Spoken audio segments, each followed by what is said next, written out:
This is Will Tchakirides interviewing Denise Sanders for the HBCU Radio Preservation Project. It is 11:52 a.m. on Tuesday, March 4th. This interview is being recorded at WFSK 88.1 in Nashville, Tennessee at Fisk University. Okay, I'm going to ask you, Ms. Sanders, first just to state your full name for the record and what your relationship to WFSK is. My full name is Denise Billy Bowers Sanders.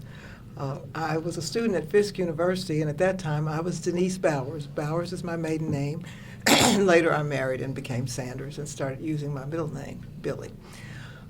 As a student at Fisk, I was one of the initial persons who was a staff member at WRFN. At that time, it was Radio Free Nashville, and later the name was changed to WFSK. That's excellent. We're going to take it all the way back to the beginning of your life to start this. I want you to tell me about, first, when and where you were born. I was born in Louisville, Kentucky, in the 50s. That's fair enough. Did you grow up in Louisville? I grew up in Louisville, Kentucky. Now, imagine this is the movie of your life, and we're starting at the beginning here. What does it feel like to be growing up in Louisville? What is that place like? What sticks out in your memory? Well, when I was born, Louisville was part of the Jim Crow South. It was a segregated city, and my parents were the parents of 4 children. I was the youngest of 4.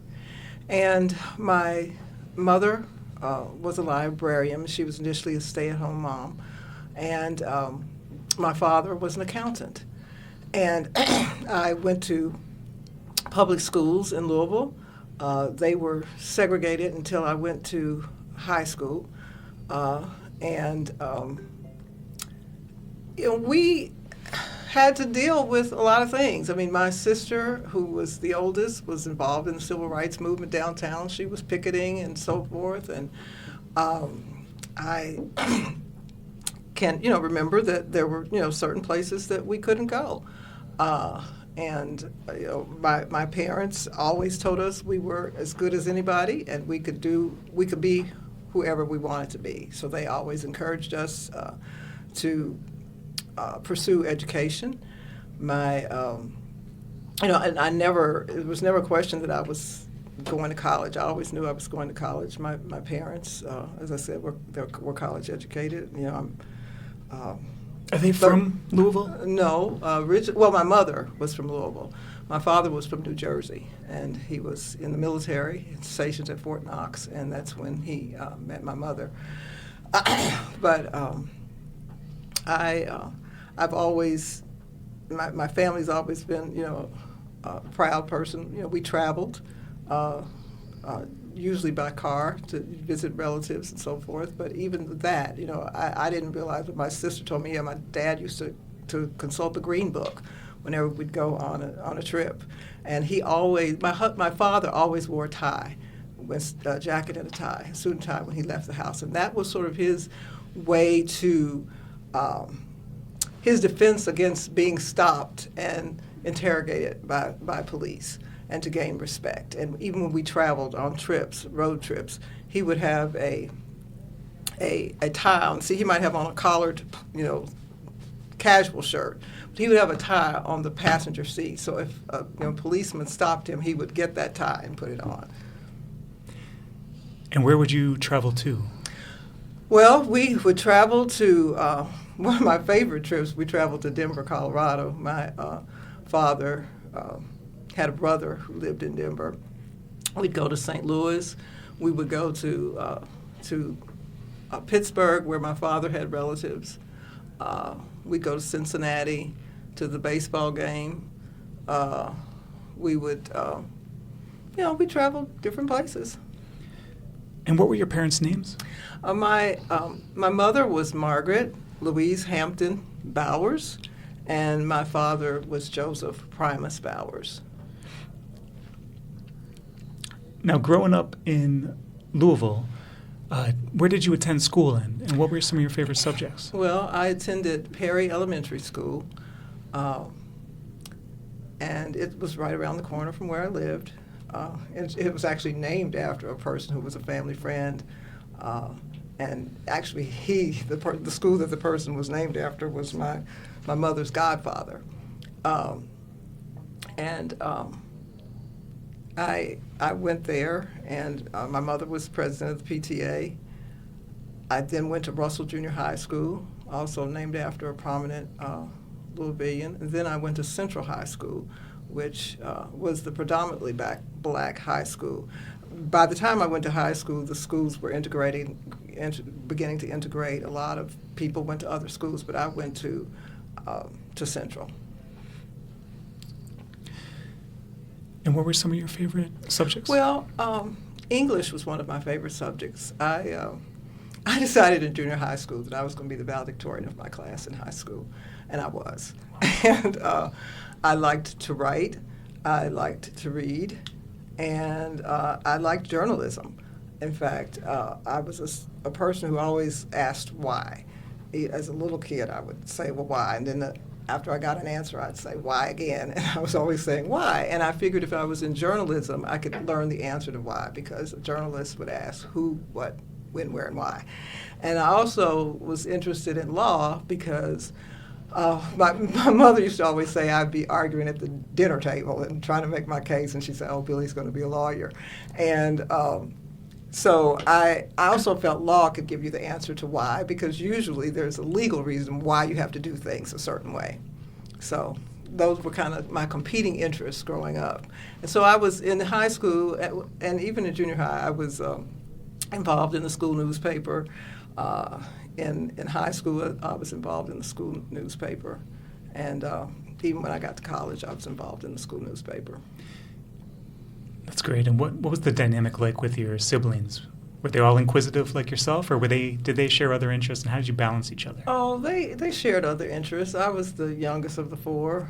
My sister was 6 years older than me, and so she was graduating from high school when I was graduating from elementary school.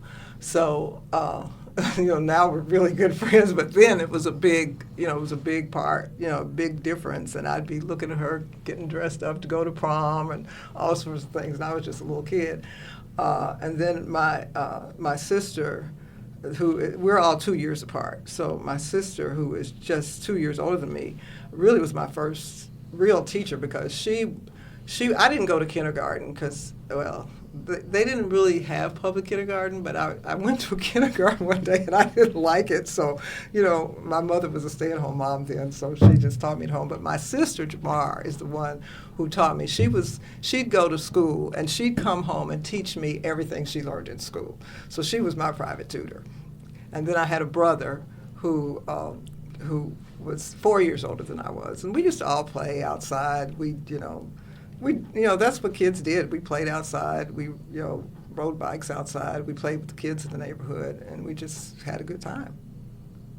Yeah, what did you like to do for fun as well in the neighborhood beyond that? Maybe in high school or with friends. What activities were around? Well, I was active in extracurricular activities at school. I was active in a lot of things at church. Our church was kind of the center of a lot of our social life, and we did plays and all kinds of things. We were a part of an organization called Jack and Jill, and we would go to.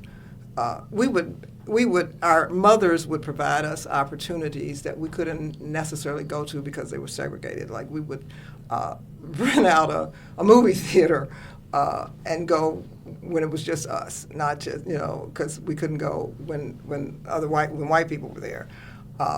We would go to museums and do all kinds, go to the symphony and things like that. So, my parents really tried to expose us to a lot of different things. We had social life. We had a great life. I had a great childhood. My parents just made sure of it. We had great friends. So, they tried to shield us from the indignity of segregation. And they would, when we learned how to drive, they'd say, well, don't go in that neighborhood or whatever. So like I said, I had a great childhood.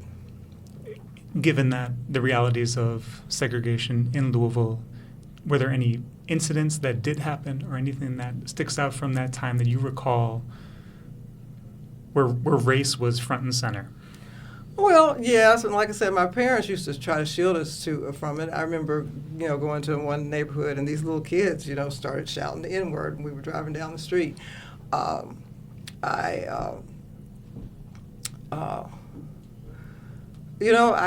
remember, going to my first movie at a movie theater, and we went to see the Ten Commandments, and we had to sit in the balcony. I think as I said, my parents really tried to keep us out of situations where we would experience the indignity of racial discrimination. I know my father did. I remember one time we were driving down the street. My mother was driving in the car, and she was stopped by a policeman, and he asked for her driver's license, and he looked at it, and he called her Margaret. Well, when I was growing up, you did not call a grown woman by her first name unless she gave you permission to do so, and that was a terrible indignity for him to do in front of her children. I also remember one night, it was Halloween, and someone threw a wrench through our front window. We were eating dinner, and my parents called the police. The policeman came, and he was kind of nonchalant. I mean, I was probably in the first grade at that time, so my brother was probably 10 or something like that. And, some kids were outside, and they said, "Oh, we think they went around the corner over there." And the policeman said, "Well, why don't you get your son to run over there to see who it was?" Well, my mother never cussed, okay? But she could lay somebody low with the King's English. And that's what she did. As a matter of fact, when I think about the King's English, that's the other thing she did. She made us put a penny in a jar anytime we spoke bad grammar. And so I always say, I learned English and proper English from my mother and my father, because they spoke it around us. And sometimes when I was taking a test, I wouldn't necessarily know the rule, but I said, well, that doesn't sound right, because that wasn't the way I was accustomed to hearing it. So I thank them for their, I guess I just have to say I was surrounded by excellence, because most of the people in the church that I went to were my teachers. The principal of my high school went to my church. Most of the people in my church were educators or, professionals. There were lawyers, and there was a judge, and so I was surrounded by excellence. And what denomination was the church? It was a congregational church. And do you remember the name of the church? Yes, it was Plymouth Congregational Church, and later it became Plymouth Congregational United Church of Christ. The Congregational Church and the Evangelical and Reformed Churches merged and became the United Church of Christ. And I'll tell you one other thing. In terms of racism, we went to this church. We were the only black congregational church in the area. And the camps were segregated, so we could not go to summer camp, church camp in Kentucky. So we had to go all the way to Michigan to camp, which in some ways was, a greater exposure, because we went to camp on Lake Michigan, to the lake, but we were the only black church at that camp. And even at that camp, I can recall that we were sitting at the table with the people we came with from our church, and the camp director said, "Well, why don't you all go over and mingle with the other people?" And we looked around, we said, well, all those people at that table came from the same church. Why don't they come over here and sit with us? But that, it's like the pressure was always on us to be the ones to integrate, as opposed to others who were actually accustomed to being at that camp to come and sit with us or make us feel welcome.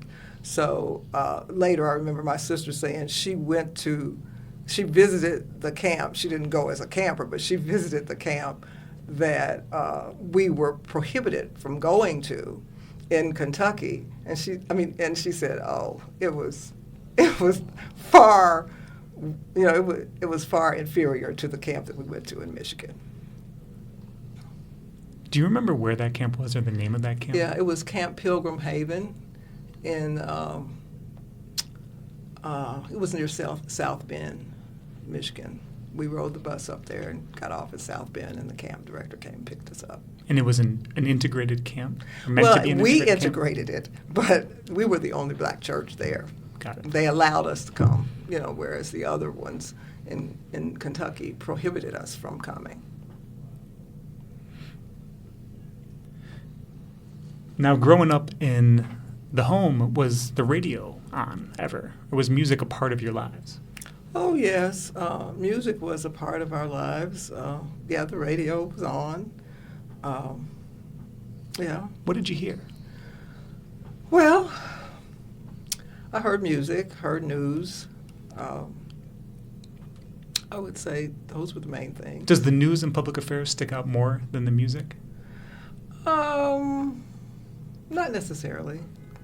We also had television at that point, What will be on the TV? Oh, Leave It to Beaver and Howdy Doody, cartoons, movies, Alfred Hitchcock, Twilight Zone. Got it. Yeah. So, as you're going through school and you love to read, you love English, you're thinking about a public service maybe, something like that. How are you starting to think about and process the idea of going to college? And where are you thinking? And how does that happen for you? Well, my sister, my older sister, Carrie, at the time she was graduating, colleges were opening up to black people. Some of her a lot of her classmates were going to what they now call PWIs, predominantly white institutions, and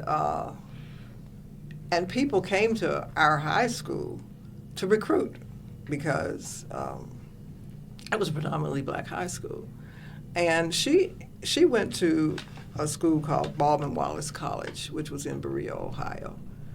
And so that was, I visited her there. My sister and I went to visit her for our Little Sisters Weekend. As a matter of fact, that was the first plane ride that we took when we went to visit her. And Eartha Kitt was on the plane with her daughter, Kit.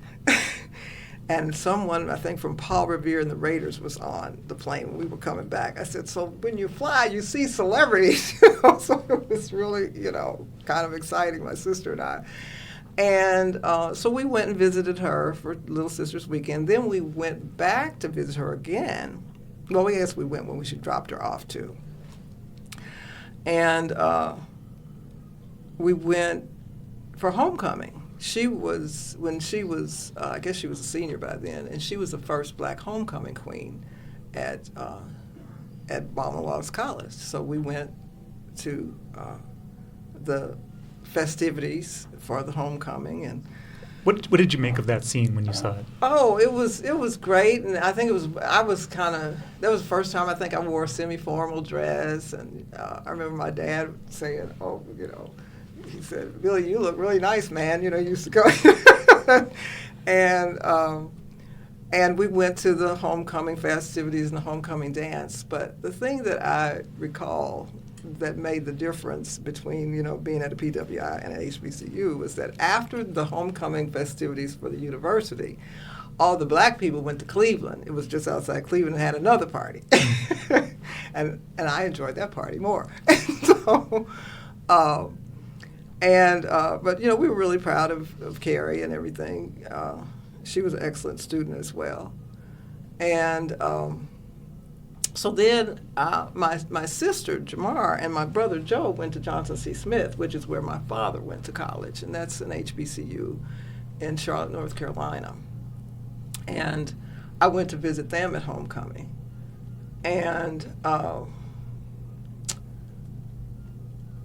the difference there was that, we were included in everything, and we didn't have to go to a separate party, because the main homecoming party at Johnson C. Smith was, it was cool, And so at that time, I decided I wanted to go to HBCU. And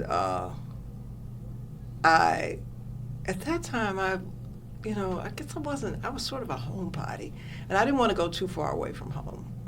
And one of my high school counselors was a Fiskite, and he brought me and about 5 other young ladies down to Fisk to see it.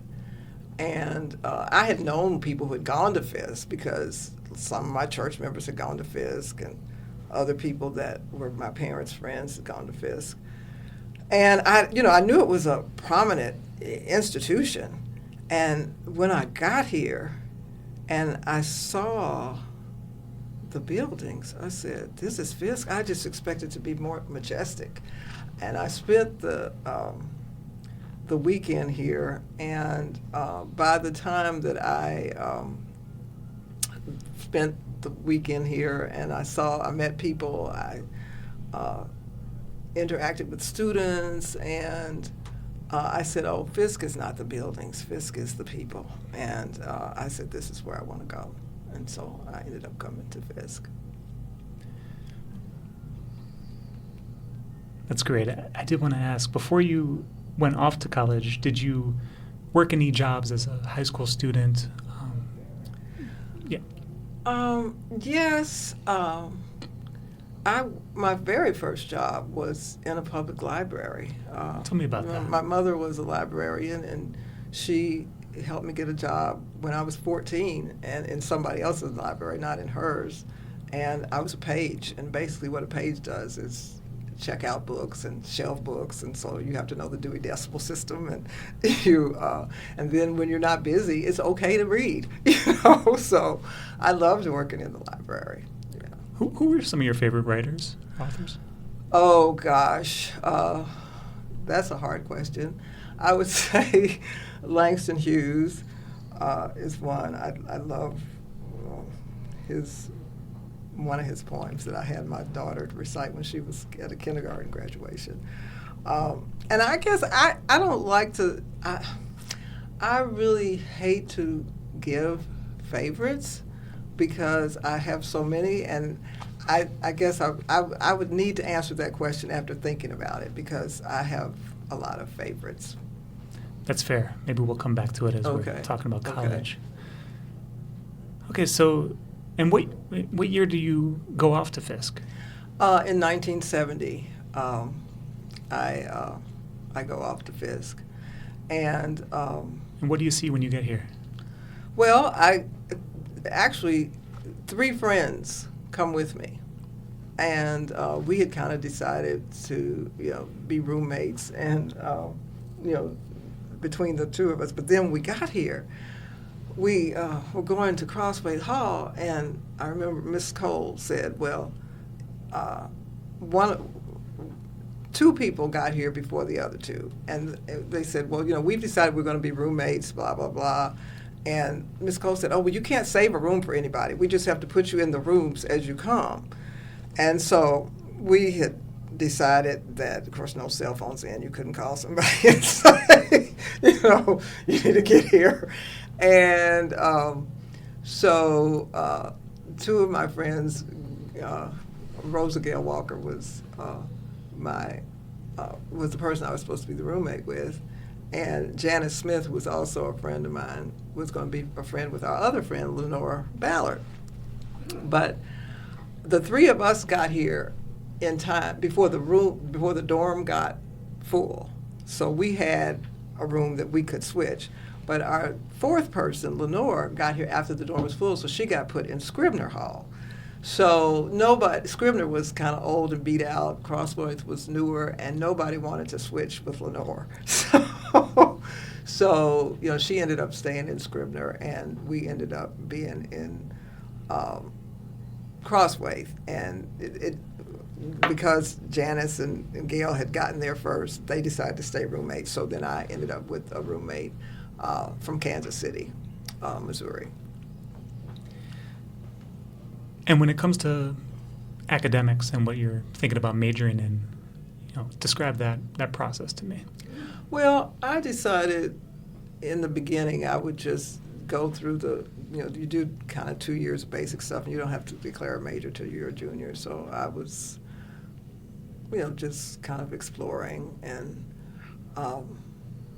I decided to major in English. And I still kind of, I also was kind of interested in biology. I liked biology, and I'd considered going to med school. That was another thing that I had thought about. And I guess by the time I was taking biology courses, I liked them, but I didn't like memorizing things. Like you had to memorize all the parts of the frog and the whatever you were dissecting. And I said, I like analyzing. I like reading and analyzing things. I don't really like this whole memorizing thing. And so I asked one of the biology professors, I said, when do you get to use that stuff you memorize? Because I don't like that part. And I remember she said, well, you memorize all these parts of the body and the animals and so forth, and then later you get to diagnose things and use what you memorize. And I just said, well, I don't want to go through that. So that's why I continued with English, and then I decided I wanted to do political science, which I felt would be helpful in going to law school. And we took a course in constitutional law, which was taught, I remember, by Ed Jackson, and it was the Socratic method, which is the same method that they teach in law school. So you have to brief a case, and you get called on, and you have to recite the facts and what the conclusion was and so forth, and analyze it. And I really liked that case, and I will say it certainly helped me when I got to law school, because the first week in orientation, they teach you how to brief a case. And some people didn't know how to do that, and I already knew how to brief a case when I got to law school. Now, backing up a little bit, 1970, a pretty heady time in U.S. history when we think about the civil rights movement. Oh, yes. Black Power movement. And feel free to incorporate your high school experience here, but, what do you remember about the civil rights movement in that time? Well, I remember just all the assassinations that occurred during that time. I remember particularly when, let's go back to Kennedy. I remember that was when I was in elementary school. I can see in my mind when most people can say, where were you when John F. Kennedy was killed? And I remember this friend of mine running down the hall, and her braids were swinging, and she said, John F. Kennedy got shot. John F. Kennedy got shot. And she came into the classroom, and I was in the 6th grade, and I remember my teacher, Mrs. Cleopatra Gregory, said, we'll be back in the cotton fields by spring.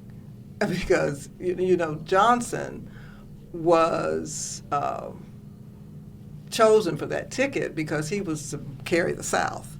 But he was a very conservative person. But he ended up being one of the better presidents on civil rights because he signed the Civil Rights Bill. So then, I remember when Martin Luther King was killed, I was involved in this program with the YMCA. It was a youth legislature. And we were preparing to go to the state capitol to do our mock legislature session. And we were staying in a hotel downtown, and we had gone to this restaurant, Cupie's, for dinner. And one of my friends was a waiter in that restaurant, and he said, Martin Luther King just got shot. Martin Luther King got killed. And we were just kind of, speechless, jaws dropped. And I remember the next morning, we were on the bus getting ready to go to Frankfurt, and they did a moment of silence. And there was a newspaper, the Courier Journal, with these pictures of, all the riots, going on all around the country. And it was a sad moment. And I just remember, when we got back home from that trip and, we watched the funeral on TV, it was the first time I'd ever seen my father cry. It was when he was watching MLK's funeral. And, it was just a sad time. I remember when Robert F. Kennedy was killed, my sister was in college, and we went to visit her shortly thereafter, and she was saying, all this, showing this campaign stuff, they were, doing for him. But it was just a very, Malcolm X was killed. I mean, it was just such a volatile time. I remember, the whole, the Vietnam War was going on. I mean, everybody was concerned about getting drafted, all the men. And, later in my life, I remember one of the attorneys I worked for, I turned 35, and everybody was happy to turn 35 because then you didn't get drafted anymore. And, we were concerned about, people going to fight in a war that they didn't believe in. And I remember my sister's, the guy she had dated in high school had gone to Yale, and he got drafted, and his life changed forever. And I've heard my husband tell stories about, his, I didn't know him at that time, but, about his situation and how he almost got drafted, and, how, one of his friends got drafted and came back from the war and got killed, when he got back, so it's just, it was a devastating time for men, for families. That whole Vietnam War. I remember there's this picture that a lot of people have seen at Kent State where some students were killed in a protest, and one of my sister's high school friends who went to Kent State is in that picture. So, I mean, this was something that was not something that you just saw in the news and was away from you. It touched everybody. Thank you. You mentioned the draft and being from Louisville. What does Muhammad Ali mean to that community? Oh, he means a lot. As a matter of fact, he was he lived down the street from my sister's best friend, okay? And so he was a person who was seen and was around, and of course he started out as Cassius Clay, and he was just a very vibrant and personable person. He went to the high school that I went to, and Central High School, but that was well before my time. I was just a little kid, when he was there. But people knew him. My sister knew him, and so.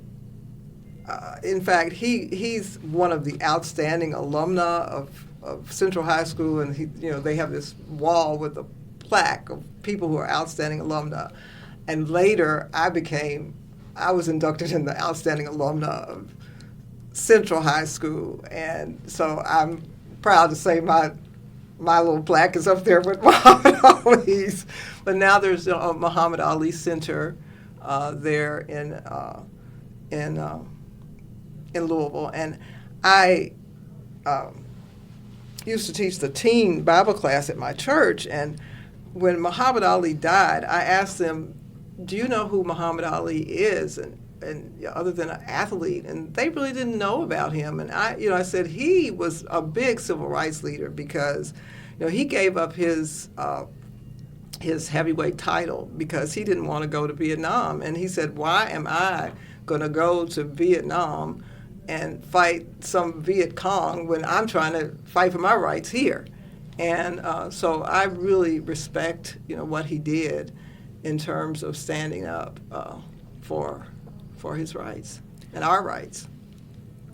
Thank you. Okay, so thinking about the politics of this moment, you're coming to Fisk University. So many civil rights activists, young civil rights activists, have come through this institution, right? I'm thinking about folks like Diane Nash and other founders in this region of the Student Nonviolent Coordinating Committee. Is there an awareness of that activism when your generation comes on campus a few years after the fact? What is the understanding of SNCC and its role?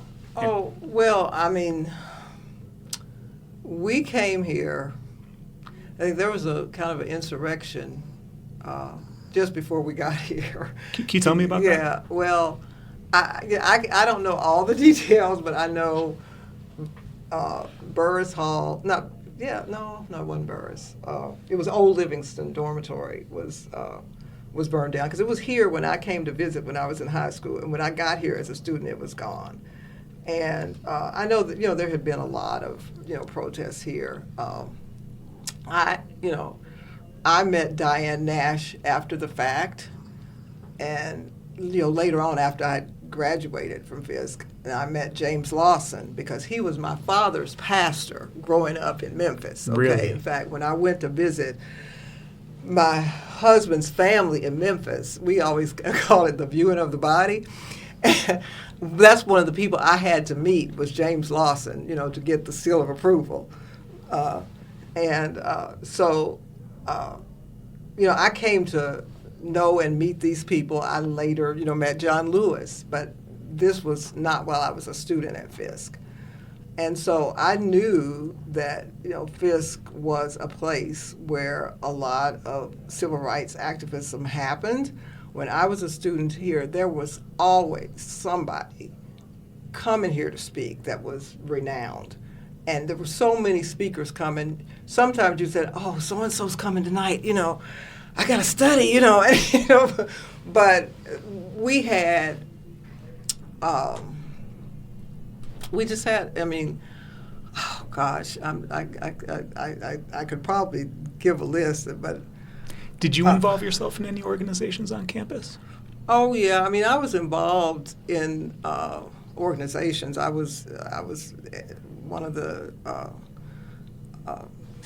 assistant editor of the Forum, which was a student newspaper. I was in the Modern Black Mass Choir. I was in the English Club. I was in a sorority, Delta Sigma Theta. So I was in Orchesis, which was the modern dance club, troupe. So I was involved in a lot of stuff. That's a lot. What issues is the student newspaper covering at that time? What stands out? Well, I remember that there's always various issues. I can remember one time there was kind of some I don't want to say animosity, I'd say friction between the people who were members of Greek letter organizations and people who were not. And I remember, writing an article about that we needed to be working together as opposed to trying to be divisive, with each other. I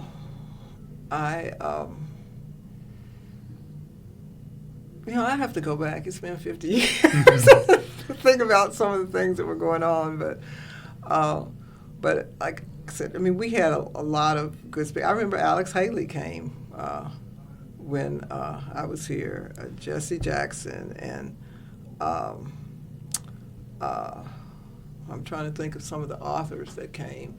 I really just need to, I need to refresh my memory on all that, but it was always some renowned speaker coming every week. Now, when it comes to radio, what do you recall about the effort to get a radio station on campus? Was that a part of the cultural milieu you were in on campus? Well, I wasn't a part of, getting it here. There was a student named Bobby Bass whose family had radio stations in Detroit, and he was the main impetus of it. And he had a brother named Eric. But Bobby is the one that kind of made it known we were starting this station, and if you were interested, come on down. I don't remember whether we had to be interviewed, or I don't remember that part in order to get on. But I was interested because I was interested in communications. And so that's why I signed up to be a part of the radio station. And, there were some things we had to do. I mean, we had to get a third-class radio operator's license. So we had to take an exam in order to get that. And we did a brief internship at WSM television station to get some, more knowledge about communications.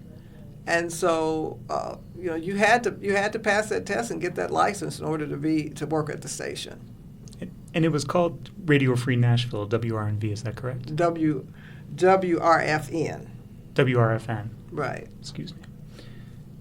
What does that mean, Radio Free Nashville? What is the significance? Well, you asked me that, and I probably knew it at the time, but I think it was really just trying to be, an avant-garde station. We did music, but we also did public service announcements and news.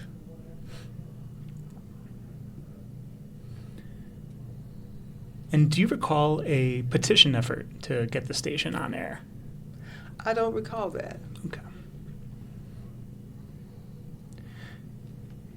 Do you remember many black radio stations or black-owned and operated stations in this area at that time? Or was this Well, one of the I first? think most cities had a black radio station, and WVOL was the station here in Nashville that was the primary black station. And, we had one in Louisville. Most cities had a black radio station. Black-owned or black format? Well, black-owned. Okay. Yeah.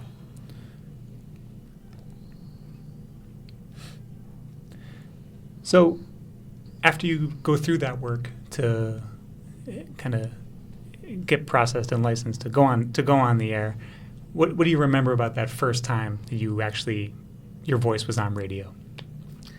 Well, it was... What did it feel like? It felt fun. It felt nice. Just sitting at the mic and doing my thing, Do you remember what you played or talked about? I don't think I played. There were other people that did the music and so forth. I think I probably was doing a public service announcement or reading the news. Any of the news issues of that time stand out? I can't recall at this point. About how large was the team? It wasn't very large. Maybe 10, 15 people.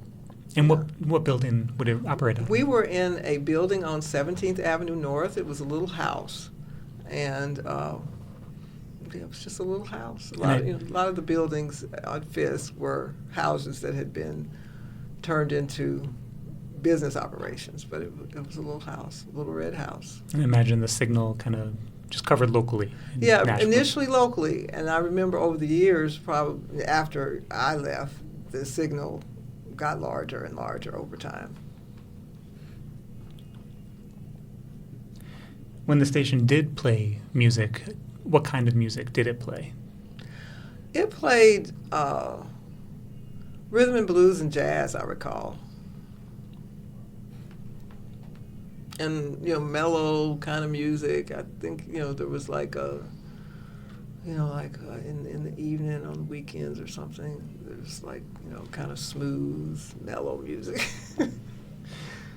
Can you tell me a bit more about Bobby Bass and just how he was as a manager? Well, You know, my memory fails me in many ways in that regard. But he was very competent. I mean, he knew about radio, and as I said, his family had radio stations, and we took a lot of direction from him in terms of how we should be doing things. I can't recall a lot of, personal interaction, or I can't recall a particular story about that. It's just been so long ago. No worries. Did you enjoy being on? Oh, yeah, I enjoyed it. Yeah. What was the reception like among students? Oh, students liked it. Students liked having a station that was associated with Fisk, and I'm sure we did interviews and so forth about different issues that were going on at the time. I just can't recall specifically those things, but I think that we tried to be relevant at that time.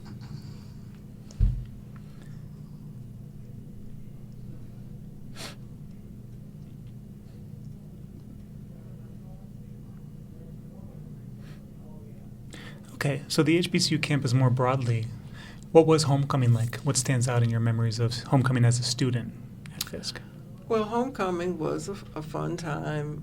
There were always, various organizations. Greek-led organizations had queens. You had homecoming queens, and the student body voted for the homecoming queen. And we had a football game.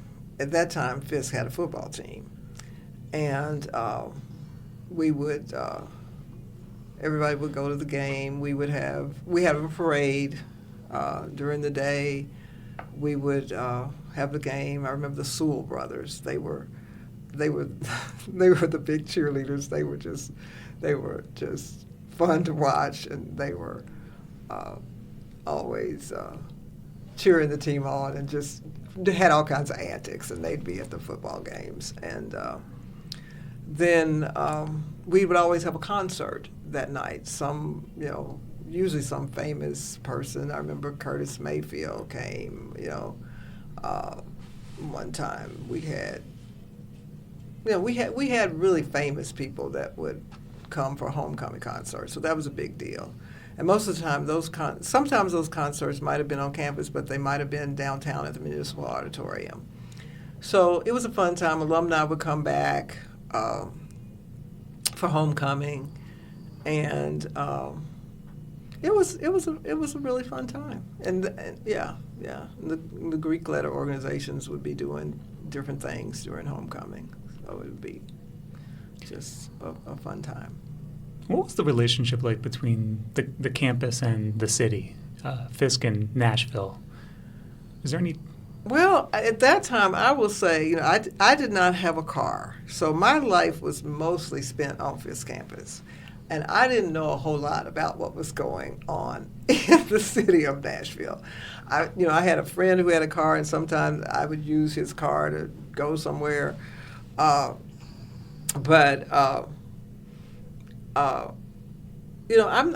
not really sure. What was going on in the city at large. Later, I became more aware of that.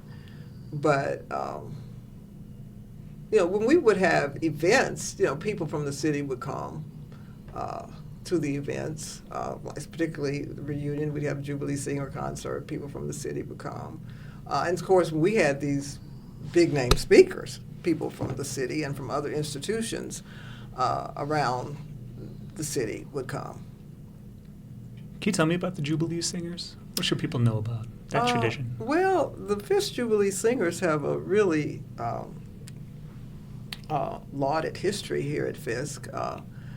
They sang and continue to sing Negro spirituals. And, some of them were, maybe their parents had been slaves, perhaps they had been, but the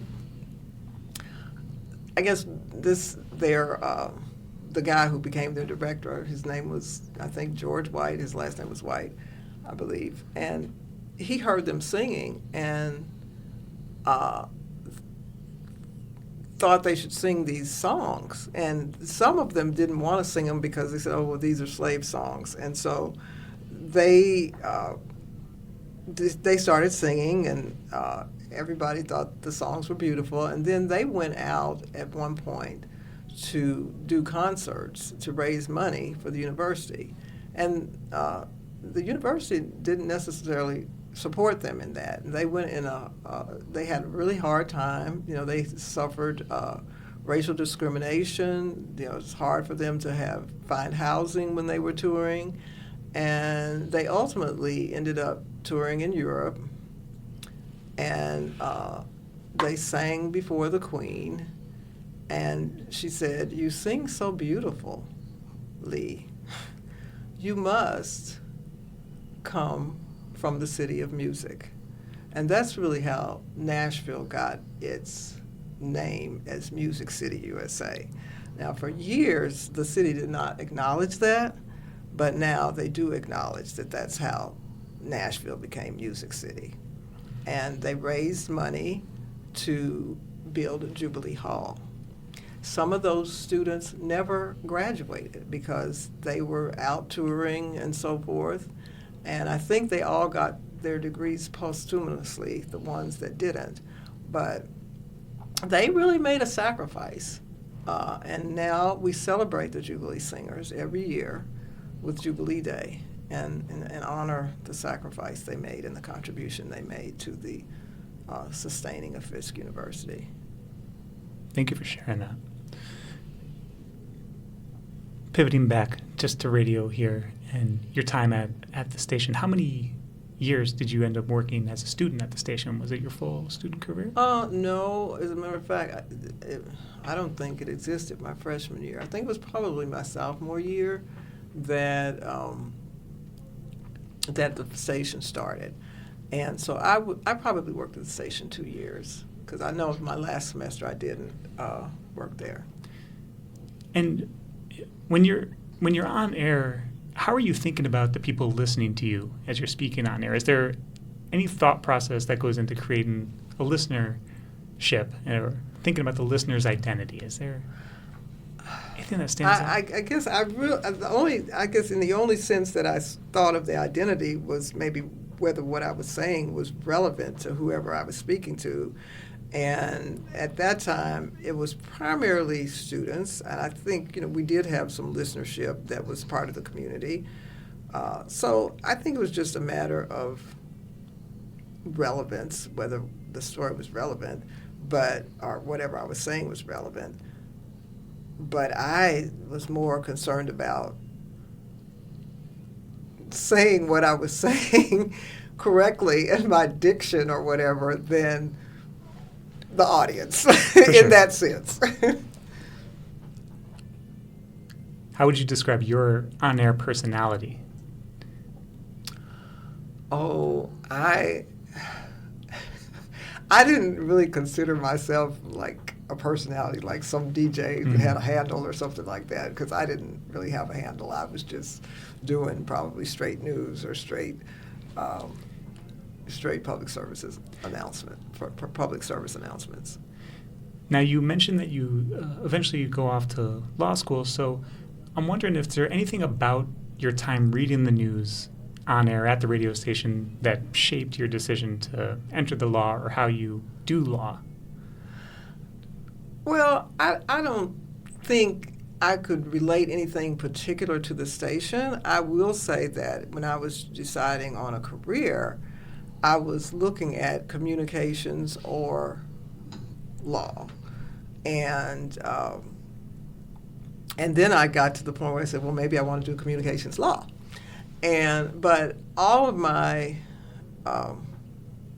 really most of my summer jobs during college were in journalism or communications in some way, because I remember I applied for a internship at the Louisville Times newspaper.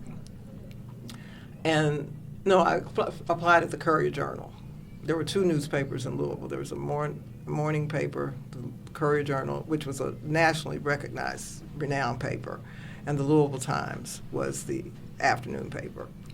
And I applied for an internship there. And the first year that I applied, I didn't get it. But that same year, I got a call from the Kentucky State Fair and Exposition Center Publicity Department. And they said, are you interested in coming to work for us? And I asked them how they got my name. And they said, we asked the Courier Journal for all the names of the people that didn't make their internship program. And so they offered me a job, and I wrote press releases for the Kentucky State Fair and Exposition Center.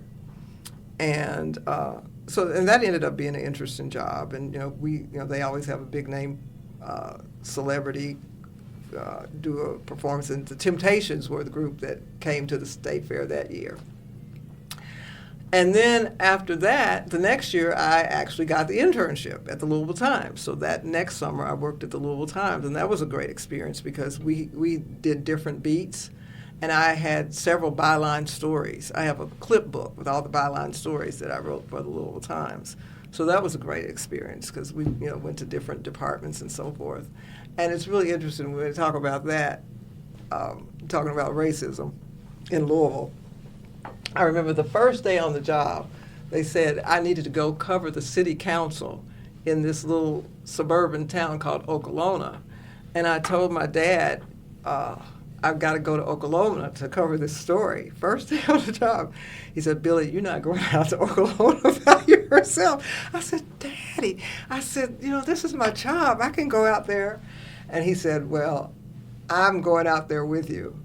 And so he followed me out there, and I walked into this room, and it was just a whole bunch of white people. And when I walked in the room, they turned around and looked at me like I was from Mars, And so, I just sat there in the back of the room, covered the story, and, I walked out, and, my dad followed me back home. But, and then I just wrote up the story about what happened at the city council meeting, and that was it. And I had a little byline story about the council meeting in Okolona. But okay, but how?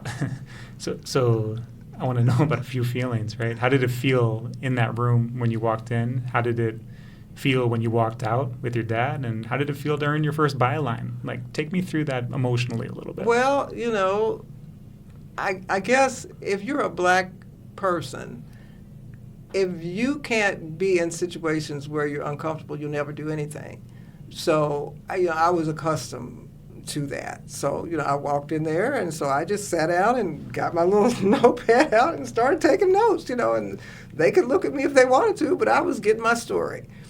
And so, I was kind of glad my dad came out there with me after the fact, if anything had happened, but it didn't. Nothing happened. So, but I felt good. I felt great about it because a lot of times the reporters don't get a byline on a story. And I remember my father was an accountant at the Louisville Post Office, and it was right across the street from the newspaper's office. And I remember going across the street and saying, Dad, look, I got a byline, And I remember he was showing his friends at his office, that I had gotten a byline. And I ended up getting several byline stories that summer. Yeah, so that was exciting. That must have felt great. I'm thinking about your dad still. Did you feel protected? Did you feel safe when he came with you in that moment? Yes, I did. I did feel protected, and that's what they always did. Tried to protect us from, the indignities of discrimination. So he did not go in with me. He stayed out in the car because I was at work. He didn't go in with me, but he was there. Yeah. So he knew to respect your professional identity that you're cultivating. Exactly. It's a special story. I appreciate that. So kind of help me with this transition from journalism into being interested in law and you had to make some decisions here around communications law and so Right. forth. Take me through that process a little bit. Well, I finally decided that I definitely wanted to go to law school, and I was trying to figure out how to combine the communications. But at that point, I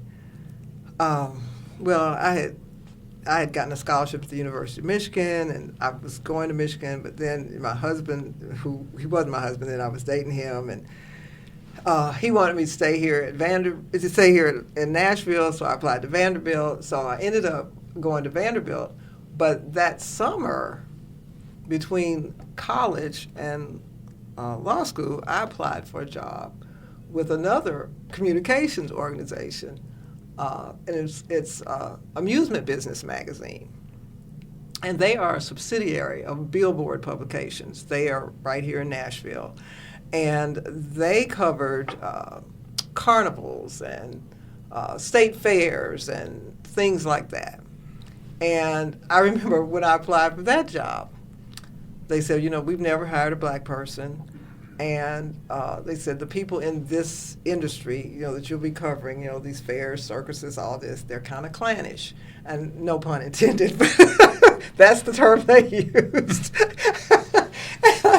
And they said, do you have a problem with that? I said, no. I said, I live in America. This is what I deal with, So I was the first black person they had ever hired. And so I worked for them, and this was coming up on the bicentennial of the nation, and there were a lot of activities that were coming up about that. And so about a month or so after I was there, they promoted me, because I was called an editorial assistant at first.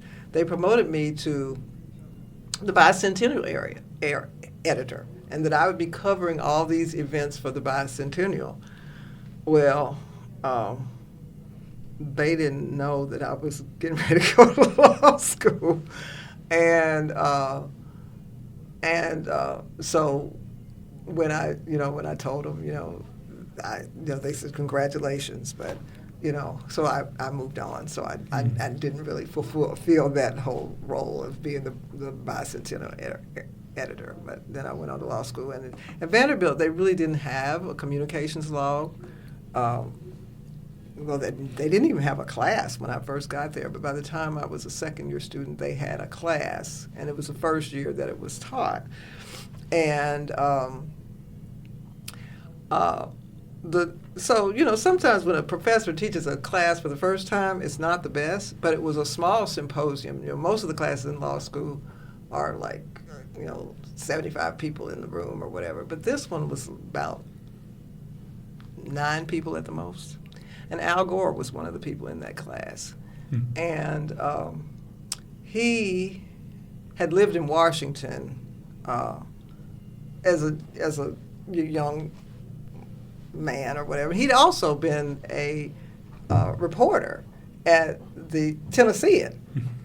And so he had a lot of stories in that class about what was going on in Washington, because his father was in Congress at the time.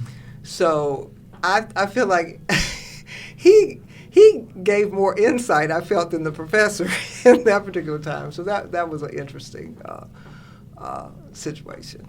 Yeah. So in that communications law class. You mentioned your husband. Did you all meet at Fisk? Yes, we did. And what's his name, and what was he doing here? His name is Edwin Sanders, and that's another very interesting story. He was actually assistant academic dean at the time, and I was a student. And so the students and faculty and staff did not fraternize, and so he was very cautious about not approaching me. And he said, Fisk is small enough, eventually, we'll meet. And we eventually did, because I had to go to the dean's office for something, and the dean wasn't there. And so they said, well, do you want to see Dean Sanders? And I said, okay. And he was just so nice and friendly and so forth. And so I realized in our conversation that he had been getting information about me from one of my girlfriends, because he said, well, you're from Louisville, aren't you? And I'm thinking, how do you know I'm from Louisville? And he said, my friend Lenore had told him this, and so anyway, that I don't know whether you want to hear that whole story or not. Well, where was he coming from? He was originally from Memphis, but he had gone to Wesleyan University in Middletown, Connecticut to undergraduate school, and he had really spent some time at Yale Divinity School really to avoid the draft. And then he came to Fisk as assistant academic dean. Yeah, so he was a young, person who had that position. Okay, so I want to get to Vanderbilt a little bit here. What were some of the differences you noticed about Vanderbilt versus Fisk and what it was like? Oh, well, it just was not as much camaraderie there. There were probably about 12 black students in my class, and we had 2 sections, so there were 6 of us in each section, and we, the black students became very close. We, in law school, it's good to have a study group. We had a study group, and we studied together. And one of the differences about law school is you only have one exam, and that's your grade. So you've got to keep up for the whole semester, and you've got to read, and you've also got to be prepared in class if you get called on. And that's a part of your grade. If you get called on and you're not prepared, that's some dings off your grade. So it's a lot of pressure. You probably have, over 5 cases to brief, every day. Mm-hmm. You're reading a whole new language, legalese. I remember the first week, just having Black's Law Dictionary, next to me, trying to look up every other word. It gets better after the first. And then they also treat you like a peon. I don't know if you've ever seen the movie The Paper Chase, but, they treat you like you have no sense. But if you make it through this, you'll be great. And I said, oh, been there, done that, because I pledged to a sorority. So I will say that was one of the things that I did learn how to handle, that this too will pass. And even after the first year, they treat you like, oh, you made it through the first year, so, you've got some sense now. Mm-hmm. And so, it gets better. It gets better. But it's always, you always have more to do than you have time to do. And I remember asking a professor, why is it like that? And they said, because that's the way it's going to be when you get to be a lawyer. You're always going to have more to do than you have time to do, and you have to prioritize. And that is true. Is there anything about your time in both broadcasting the news and being a journalist that helped prepare you to become a lawyer and to act as a lawyer? Well, I will say in journalism, and I would say in majoring in English, you have to read things and analyze them. And you have to ask questions and try to get to the bottom of things. And I will say, in that sense, yes, it helps. And we don't have too much time, but you're still a practicing lawyer today, is that correct? Well, I call myself semi-retired. Yeah. So what are there memorable cases that stand out from your legal career that you'd like to share with us on this record here? Well, I will say I started out with a small firm as a law clerk in law school. Then I went to be in-house counsel for a Nashville bank, first woman to ever do that of any race. Then I went to work for the Tennessee Public Service Commission that regulates public utilities, investor-owned utilities. And then I went into private practice at the firm of Waller, Lanston, Dorch & Davis, which was a large Nashville firm, and ultimately became a partner there. So I was the first black woman partner at that firm, and the first black woman to become a partner in a large, predominantly white firm in Nashville. So, and now I retired from the firm. I do some legal work, but just whatever I want to. But I say that to say, because I was a first woman, or first black woman in every legal job that I had. And I say that not as a badge of honor, but to say how little opportunity there was, that everything I did, I was the first. And I always didn't want to be the last. So I worked very hard at trying to do, to add value, do an excellent job at everywhere I went, so there would be somebody to come behind me. Now, as far as cases, I did a lot of cases of first impression, which can be challenging, particularly when I was at the Public Service Commission, because those cases might not be interesting to most people because their eyes glaze over when I talk about it. Well, what does that mean, first impression? That means the first time this case has appeared. It's like there are no other cases like it, or it's under a new statute, because nobody ever argued a case under the statute because the statute just happened. It's a new law. So this is the first case under this new law. So, I did some cases like that. Some of them weren't, like I said, they'd be very boring to you because they were getting, like, for example, at one time, Bell South was the only local exchange carrier for landlines. So there was no competition. I represented one of the first companies that came in to compete against Bell South. Like I said, most people's eyes glaze over when you talk about this stuff, but I always used to say when I worked for the Public Service Commission, they said, what do you do? I said, I represent you, because what I did was represent the public interest in those cases to set the rates and make sure that the rates remained reasonable and that the companies weren't recovering in their rates things that the ratepayers shouldn't be paying for, like luxury cars and stuff. We said you can have a car, but you can have a Ford, but you can't have a Mercedes or something like that, But I was also involved in the transition from monopoly to competition, because now telecommunications is competitive, and so there was a period where we were dealing with what we call regulatory reform, where we were trying to change the laws to meet the competition. Mm-hmm.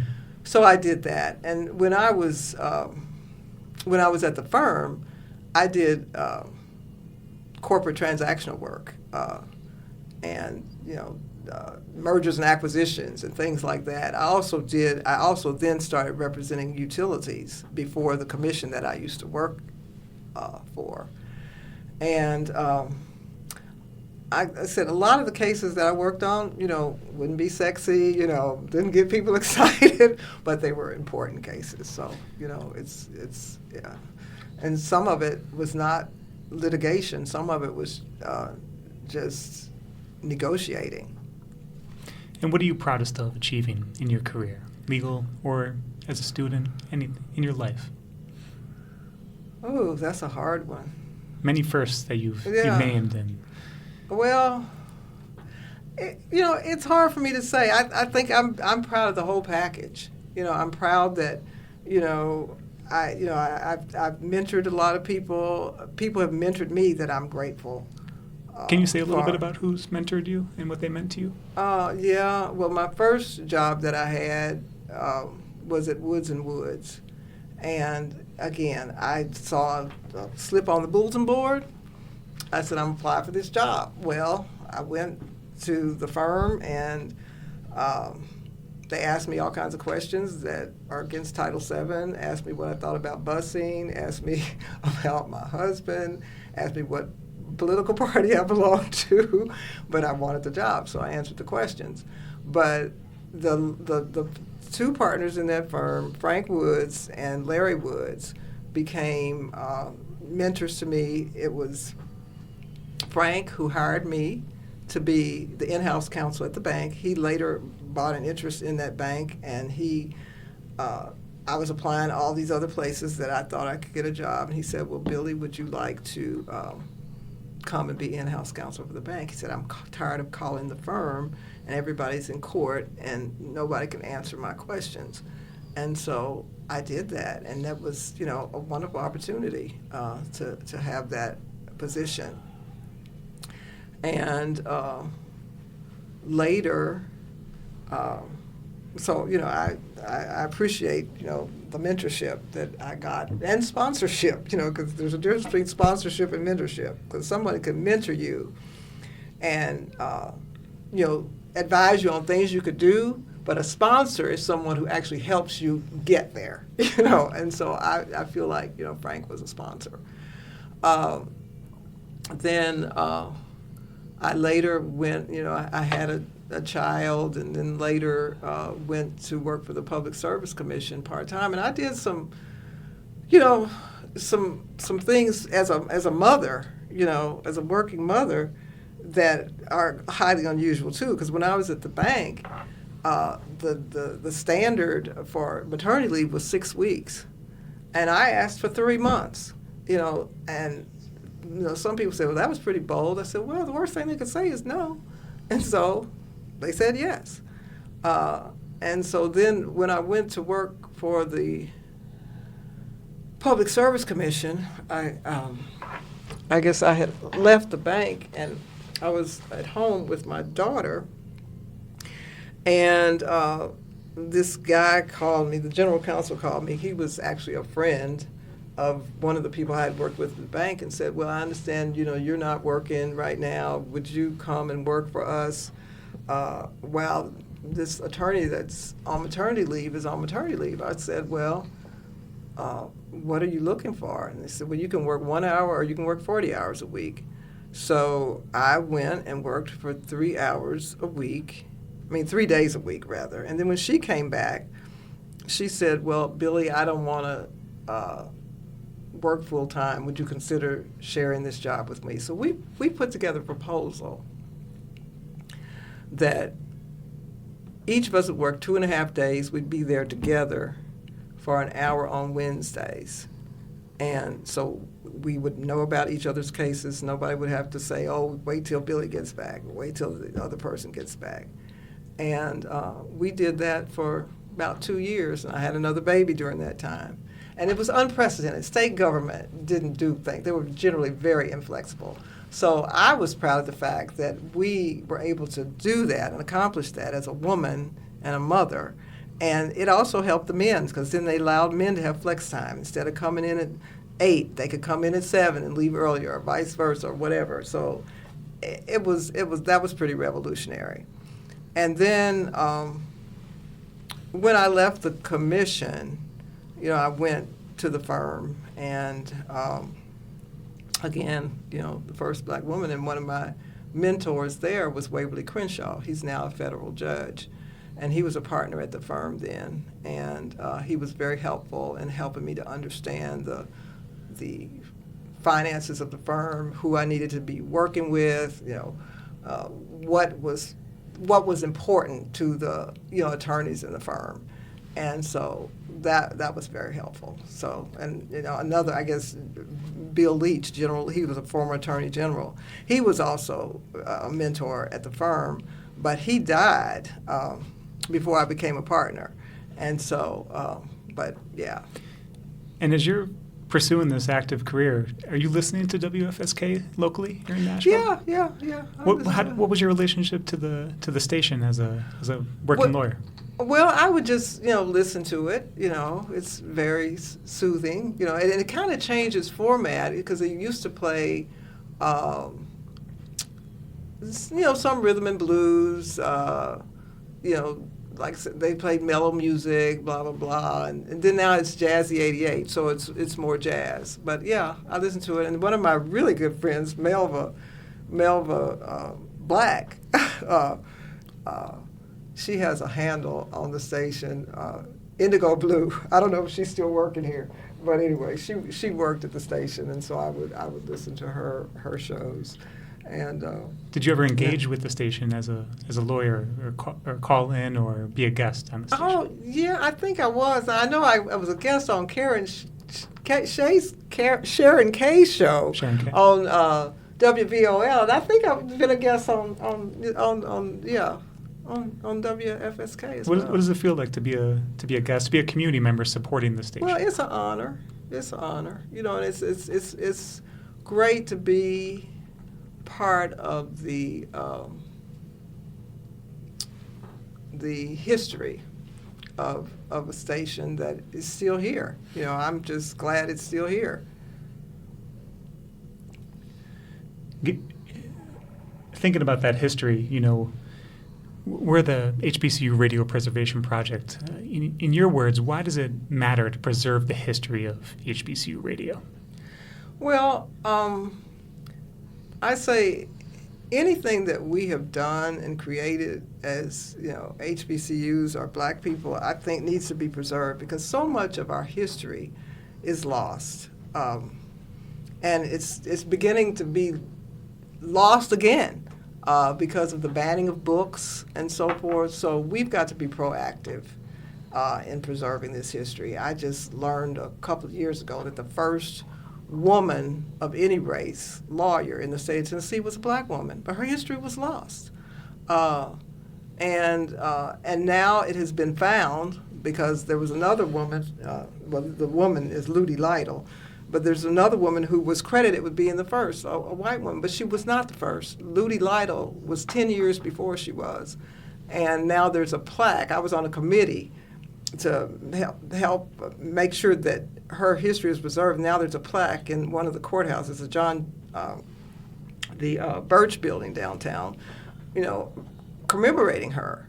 But we have to preserve our history, and I think we have to be proactive in it because there's so many people that are trying to keep the history from being preserved. Thank you. And, you know, what gives your life meaning today? What are you actively involved in? And well, my family gives me meaning. I mean, and joy. You know, I've been married to my husband now for 50 years.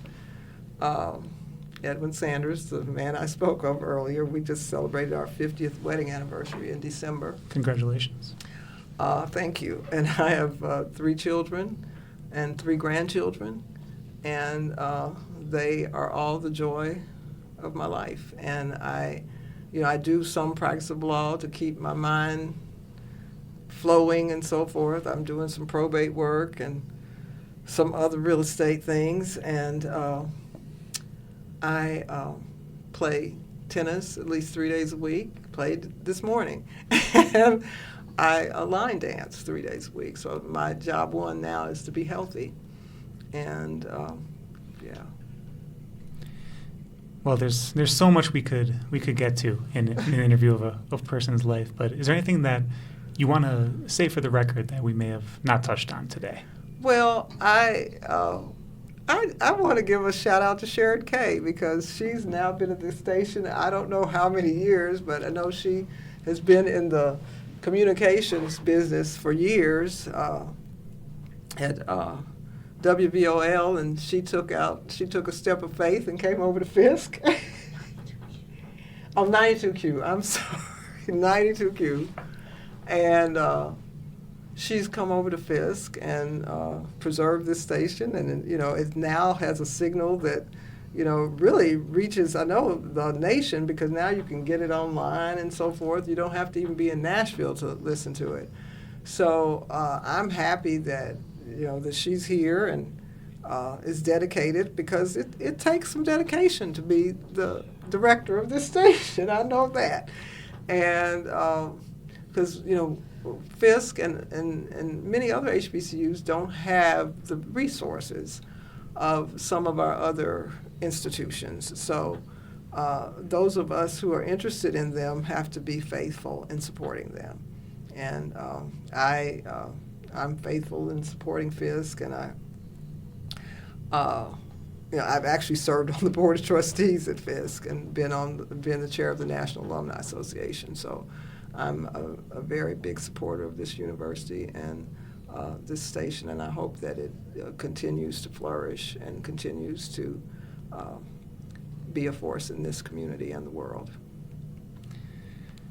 I appreciate that. And Ms. Sanders, I'm going to close out the interview here. I am just so greatly appreciative of your time and for your willingness to participate in this project, and it was just a real honor to chat with you today.